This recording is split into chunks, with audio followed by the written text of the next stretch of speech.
Hello and welcome back to the Australian Retirement Podcast, your source of retirement goodness every Thursday. I'm here with the sparkling Drew Meredith. Whew, Hello, sparkling mate. today. What a week. Feeling fantastic.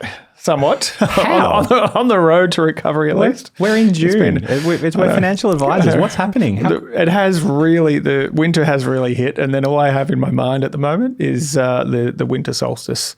Once we get there, it only gets lighter, somewhat, slowly. I've got that thing too. Winter solstice is one of my favourite days of the year just because it just embodies that. It can't get worse from here. We were a bit lucky with winter down in Melbourne anyway, for those listening at home. It has been a very good winter in Melbourne. We haven't had too much rain. We've had a lot of sun. No, actually, winter just started on the 1st of June, didn't it? Winter started 2 days ago. Sorry, we had a great autumn. Maybe I got that wrong. Great unless you're a farmer. Apologies to the farmers out there. Now, we've got lots and lots to get through as always, but mate, I want to very quickly take an aside. Tell me about your recent fall. Yeah, I'm lucky to be here, I think. So this one probably hurt the most because I've been very vocal about my parents. They were looking for a new house about 3 or 4 years ago. I was very vocal about the type of house they should have. They were looking at like my parents are in their mid to late 70s, and they were looking at multi-level houses. They were in a single story, and looking at multi-level, multiple stairs, and not like just one or two, like three or those weird houses that they have extra levels as well. So I just said, make sure whatever house you buy has a lift or is all on a single level. And they listened. I mean, I was surprised that they listened. That was great. I didn't. So I do. I haven't. We've moved into a house recently. I think it's about 2 months ago now, and I think they call it a California bungalow down here. But renovated, so upstairs area. Very tight staircase. And there's probably a few things I'm going to get some feedback on here. I decided to go warm up the car out the front. Being almost winter, I thought it was important to make that step. I came back upstairs to carry some things down and somehow slipped and fell down at least 8. My 6-year-old son said, "You fell down all 14 stairs and went around the corner?" Like, no, it was only 8 stairs in my memory, I believe. 8's a big number. Yeah, and there were there was no carpet. There's a big steel wrought iron railing on the side, your body would which have loved I should have been using. So my walking upstairs has changed a lot. It was and my partner was behind me when it happened. I'm more worried for her and what she had to see on the way down. But no injuries, but I have to recommend that whenever going downstairs in a house, you hold a rail. Yes. For probably maybe the right audience for that. Maybe I should have listened to that myself. I'm not sure. Can we say it's an irony that works on many levels? I think so. I really hope so. Hopefully someone can learn something from this. Okay. And don't wear, don't have wet shoes inside. That's probably the other one. Just very quickly, what were you carrying and is any of that broken? A laptop. Luckily, Apple, and we'd love a sponsorship from Apple. I don't believe we're ever going to get one. Yeah, it wouldn't hurt. An Apple laptop, which went flying, not mine, and survived completely fine. Okay. Yeah. So yeah, go the iMacs. They're very powerful and well built. Specifically for and no for food. Stairs. Yeah, usually some toast or something, but no food. I think it was that and a pair of shoes or something. Okay. Nothing to cushion the fall. Yeah. And you had something else happen over the weekend too. Not as maybe not as eventful as I did. But who knows? Just as painful, just a different kind of pain, which was that I was bitten by the terrible had the rug pulled, the terrible monster that is underquoting by real estate. I thought that was agents. illegal. Oh, mate, I don't know what they're like in real terms. What's being done to try to stamp out underquoting, but it is highly ineffective. Yeah. No, I went to an auction. The range of the property was 840 to 920. I thought you were going to say like 3 to 4 million. Yeah, 4.5 mil to 6.4. Yeah. 840 to 920. Went to the property and put my hand up a few times. I was the last one with my hand up. We were at 900, and we weren't on the market yet. So, all right, let's go and have our private conversation back in the house, and the agent can try to squeeze a little more out of me. And we sit down and the agent says, well, the vendor is really motivated to, I mean, they saw some recent sales in here around 990. They're really hoping for something in the mid 9s. And I'm thinking, why is the range set where it is? But I'm not going to ask that question yet. This isn't a time for principle. So, okay. Close the deal. And so we, I had a bit of a chat to my wife, and there was a little bit of uncertainty between us in terms of where we go, which is not uncommon. And in the end, we said to the agent, I think that I think that we're pretty much set at 910. I don't think we'd be willing to go much above 910 for this. And the agent said, all right, thank you. All good. Door shut. Like, we're so far from where the vendor wants that it wasn't even a case of like, oh, can you squeeze out that extra 10? Because that's the difference. It was like, okay, you're a million miles away from. And so, of course, when that happened, why is the range 840 to 920 if I'm at the top of the range or damn close to, and there's not even any more negotiation? And subsequent conversations with the agent, the vendor does want mid-nines. Yeah. So they call it a buyer's market, don't they?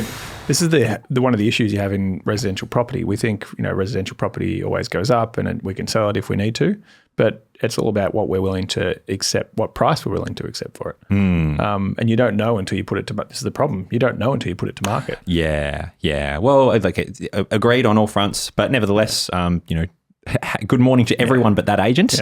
But also, if you are a vendor and you are looking to sell, we don't hold grudges around here. That's Get your black book out. We've got a little.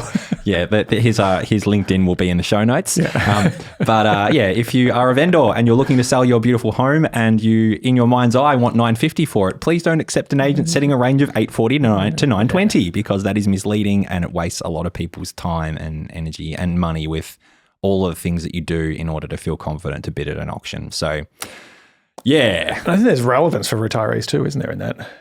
Like the ability to realise your property when you're moving out, but also the market that you're walking into if you're looking to downsize, if you're looking to upsize, that it's so easy to be kind of led astray or caught off guard by these things that happen. And standing your ground when you're in that kind of environment, real estate agents are very, very good salespeople up there with cars. I don't think cars can sell anything, but it just you need to go in informed, and you need to be in agreeance, and if not, I think perfect things walk away. Yeah. Hey, just as we got to keep moving, but something that that I do when I'm at an auction, which by the way is not often. I don't have an enormous property portfolio that I'm amassing, but just 6. But yeah. Definitely not. But the time when I am at an auction and putting my hand up, I've got a watch, like a Garmin watch, which has my heart rate, and I monitor my heart rate throughout the auction. Yeah. And I've found, surprise, surprise, that as you get into the auction, if you've got any sort of emotional investment to it, your heart rate really rockets up. That's when you walk away. Well, I'm looking at my heart rate at a time when all the element of the auction is relatively calm, but I'm in the bidding right now, and my heart rate's 110, 120, and I think that's very normal. Everyone knows that feeling of the stress that comes in an auction, or anyone that's done it before. And it's just a reminder for me as I'm in the thick of it that I'm in an environment that is designed specifically to encourage me to make a mistake. An emotional decision. Yeah, that's right. That's the whole structure of an auction is designed so that people make irrational decisions because that's in the best interest of the vendor. Yeah. And so... Yeah, it's nice sometimes to look down at my Garmin watch and go, oh yeah, okay, I've got a heart rate of 120 right now. Just remember to keep your head, and just stick to your strategy, take some deep breaths, and just don't get carried away with this because it's so easy to do. Yeah, and I think whenever I look at the content of what we talk about, it's those mistakes that people make that tend to be the most interesting pieces of content we've produced. Yeah. And I think it's one of those, whereas you get caught up in FOMO, whether it's, wanting the car your next door neighbour has, living the lifestyle they have, or in the middle of an auction wanting to beat the other person. FOMO is great at ruining retirements. Yeah. 100%. Well, that leads us perfectly to our next section, the boomer briefing. So, mate, you were talking about mistakes, and you had a really good example of a potential mistake that one of your clients was was entertaining, right? Yeah, I don't necessarily see it as a mistake. I think if you went all the way through with it, it could end up being a mistake. But this is almost one of those, and I think you do it well, which is that values-based advice and kind of linking the financial decisions you're making with the impact that they'll have on your lifestyle. So keeping it very broad, there's I've met clients, and there's quite a few examples of it, where they were in incredibly strong position. They got more than enough money plus some to fund their retirement, So Cool. to fund the income that they want, they're in a great position. Yeah, they need to take a little bit of risk. So, add some growth assets to make sure their capital keeps going and have something to leave for the children. But they also own investment property. And what tends to happen is you get concerned about the investment properties. You've held them for a long period of time. You might have bought them for $100,000 and they're worth $1 million. Like the example is a 25-year hold is amazing. But their concern is that the income that they're getting, so the rental income from the property, as a percentage of the new value is incredibly low. It might be 1.5%, 2%, which we see all the time. And it's same as people buying that property that you're probably looking at. You're like, your rental income isn't great. So their thought was we should, subdivide or do some sort of property development in order to increase the income from that property. And I mean, probably all well and good. And it might make sense if you're a property developer and you've done it multiple times. But this is where I quote this book way too much, and I don't believe all of it, but Die with Zero. And maybe I overquote it, but it's this concept of what's the additional benefit of taking on the risk and stress that comes with that. And more importantly, I was focused on the stress. I'm like, you're in a great position, you enjoy your jobs, and you're going to add a property development and a build to your retirement. I'm like, what's the additional benefit? You're going to get an extra 2% yield on $1 million. What's that? 20 grand. The additional benefit is 20 grand. You're going to take a whole heap of risk. You're probably going to need to take on debt, and you have to go through all the stress of approvals, of all these things. And I'm more like going along the line of the KISS principle. And if you don't need to take any additional risk, why make your life more complicated than it needs to be? And I just found that, and I really enjoy having those conversations. That's what I've found.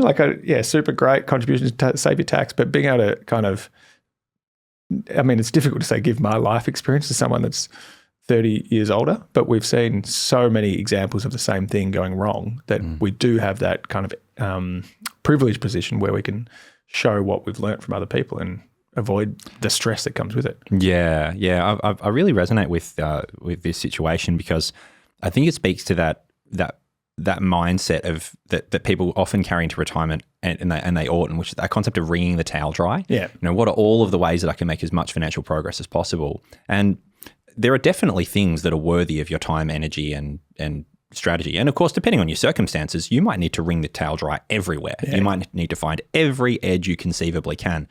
But if you have worked really hard to get yourself to a point where you've got really high conviction that you can retire comfortably and live a really good quality life, then sometimes those people, they don't change gears. They are still of that mindset of I've got to find these edges and wring the towel dry.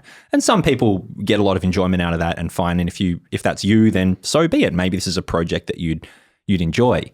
But there are so many Australians that go into retirement with sufficient funds, or any phase of their lives with sufficient funds, and you're going to be fine here. Yeah. And they're still in that exhaustive mentality of I've just got to wring the towel dry and find every edge that I can. And that can really get in the way of your retirement, right? Yeah, exactly. And I think it is a change of mindset, particularly business owners and people that have been in those even creative industries, I think, where you've had so much flexibility and opportunity. But it is like when it comes to retirement, we're probably boring, and I get told to stop saying boring and conservative. But how do you maximize the probability that you'll live the life that you want to enjoy and not add any additional risk? It's like, it's very simple for us when people come in. So and when you bring that framework to every meeting with clients, I don't know why I did this.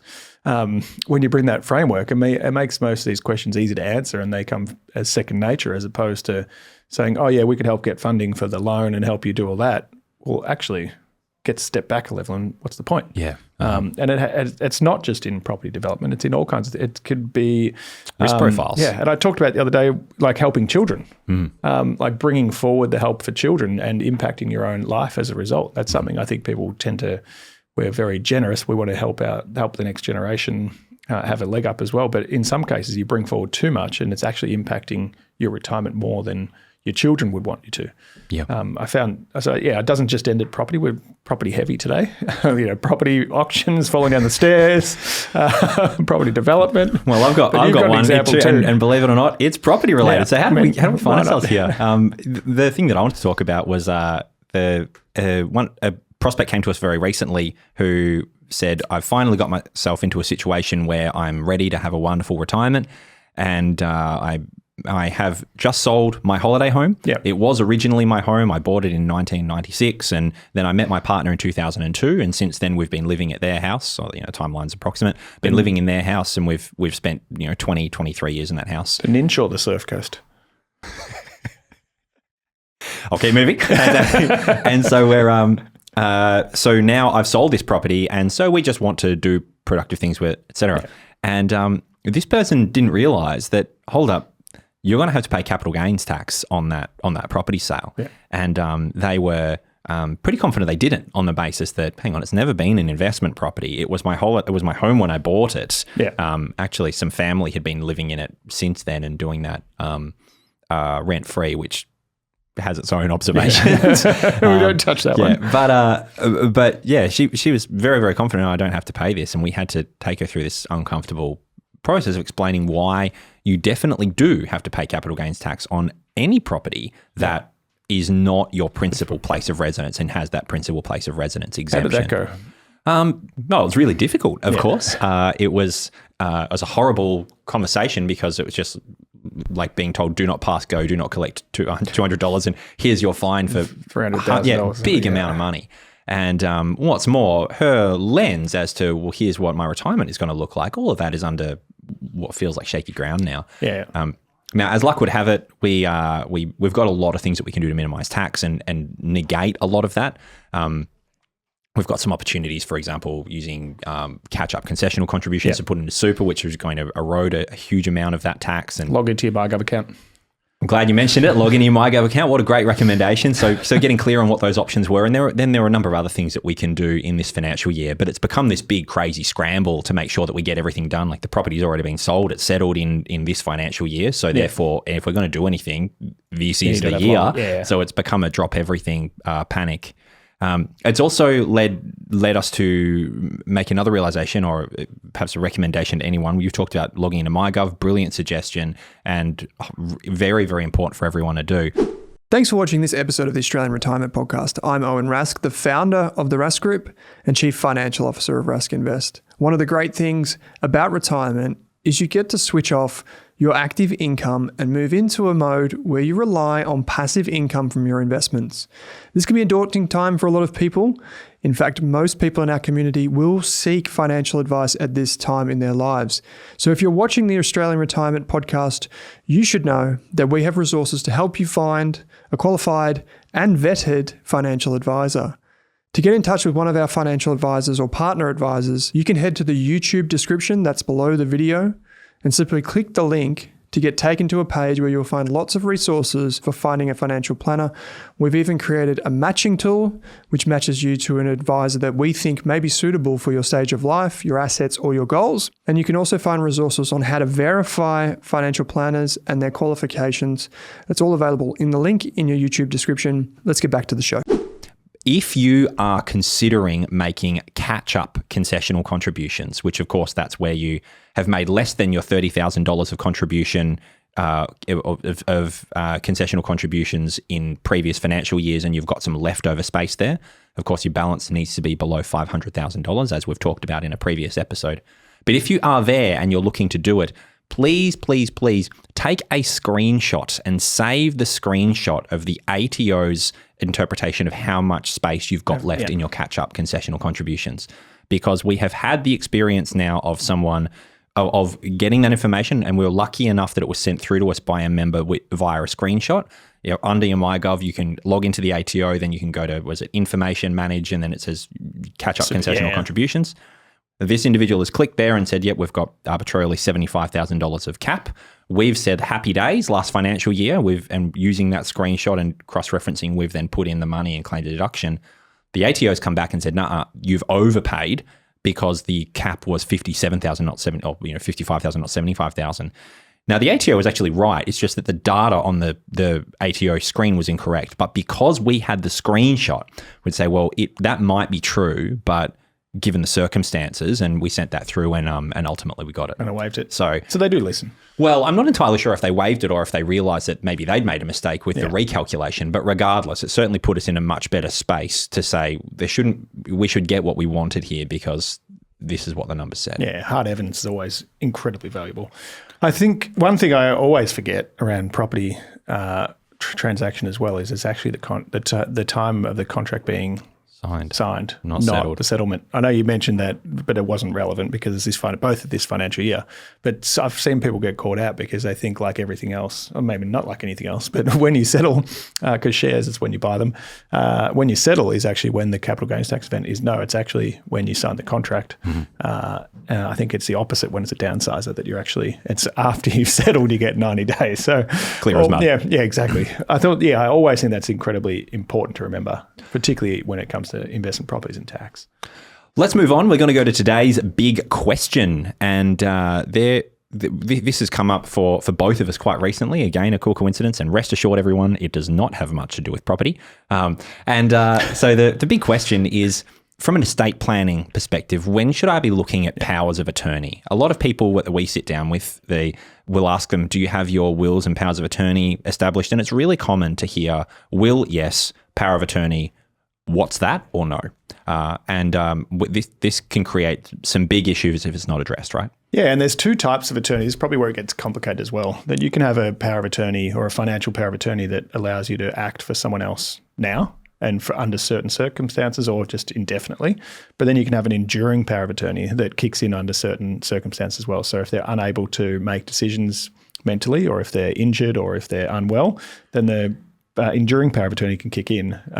And I think we tend to forget, like we always, when we do a estate planning pack or meeting with clients, we'll always end up doing enduring powers of attorney, but we don't necessarily think about what's happening now. And it's probably, it does become a bit more of a personal thing. So, and we've had both examples, I think just this week, like there's a financial power of attorney where we've got family members that one doesn't want to be involved, trust the other person implicitly, and different institutions want different evidence of powers of attorney, and it's unable to do any sort of transaction with like trading on the account of someone else without a clear power of attorney that's certified by an appropriate person.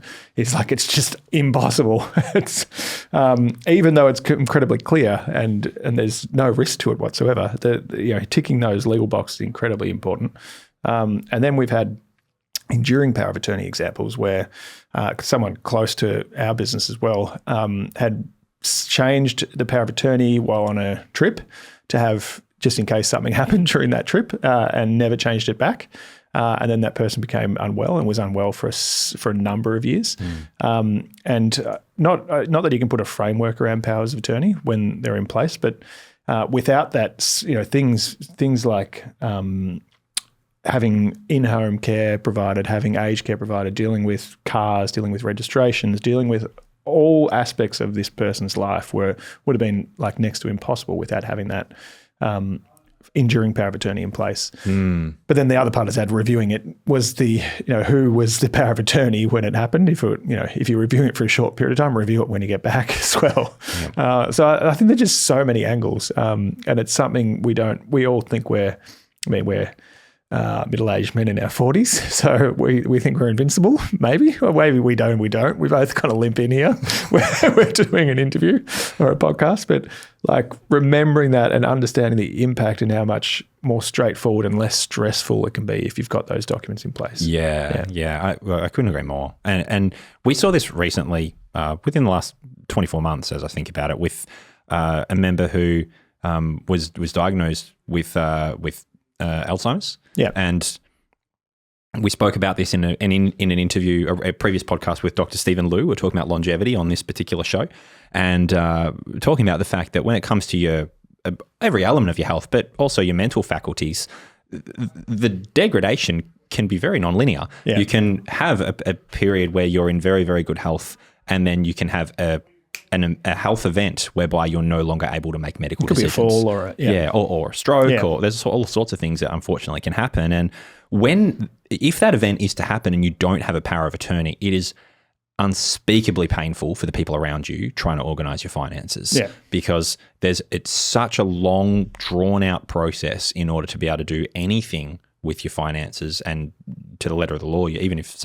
your partner has your bank account login details or whatever, they're not allowed to make any changes there. And there are big consequences for that. And it's as simple as just paying your bills for you, like paying for medical bills, paying for care, paying for food. All these things become very difficult without that document in place. Yeah, agreed. Yeah, and in this case, because the health, because this was a mental health related matter, we couldn't get to a point in the future whereby they could say, okay, well, I'm now going to sign off. The decision was made that from now on, you will never be of sound mind sufficient to be able to sign off on your own power of attorney. Yeah. So now we've got to go through this extremely lengthy process in order to authorize, enable other people to make decisions on their behalf.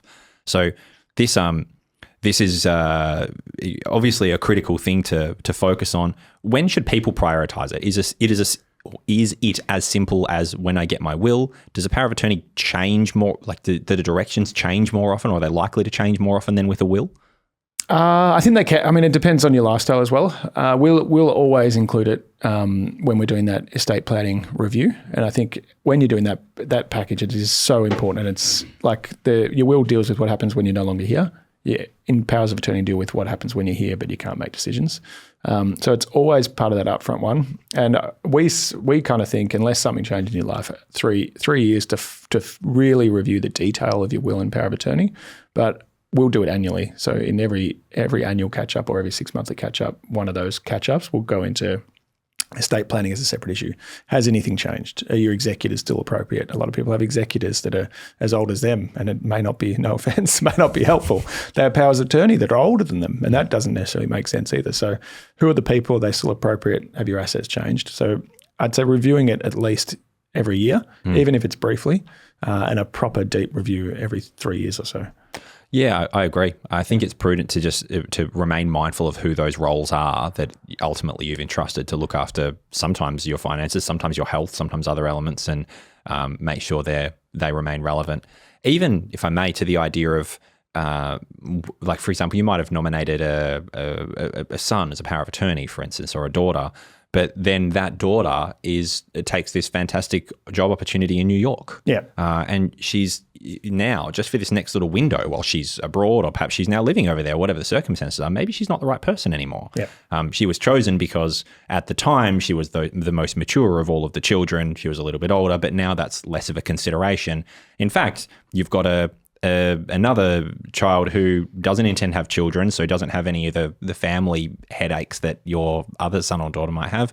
Maybe it's more appropriate to choose someone else. Yeah. So people's circumstances can also dictate whether or not they should remain specifically executors or powers of attorney or any of those important roles. So certainly worthy of not only looking at it in the context of, can that person still continue to, or do I still trust that person to do their role, but also how much of a burden is it for that person given the change in their lives and what they're faced with at the moment? Yeah, I think exactly. And there's an extension of that, which is the flexibility that comes with your will, that when people move overseas, you want the flexibility to, your daughter not to be paying a massive tax bill if they receive in the US. And I think the key to all these things is reviewing it. We do it with investments. You do it with your strategy. You need to do it with your estate planning as well. Mm-hmm. It's so impactful on the people you leave behind, as opposed to just on, for the tiny bit of time that you can spend on it now.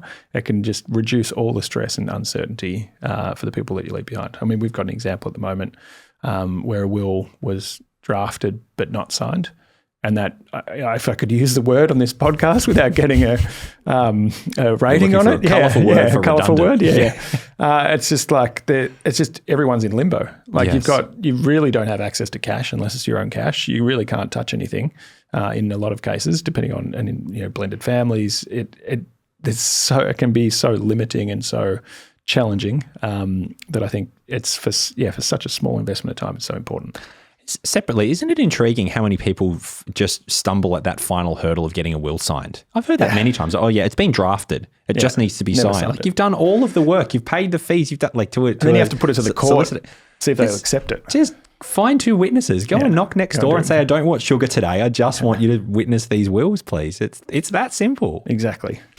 All right. So I think in conclusion, when is the right time? If you don't have a power of attorney in particular, I mean a will or a power of attorney, the right time is now. Yeah. And if you don't have one, then in real terms, the consequence and the weight that you're going to put on your family in addition to the weight that's carried with your injury or illness or passing is enormous. So please do them a favor, do yourself a favor from a power of attorney perspective, because you're still around, and get this knocked over, because it is, if you don't have it, you don't know when you're going to need it. And if you don't have it, it's going to cause a lot of problems. Exactly.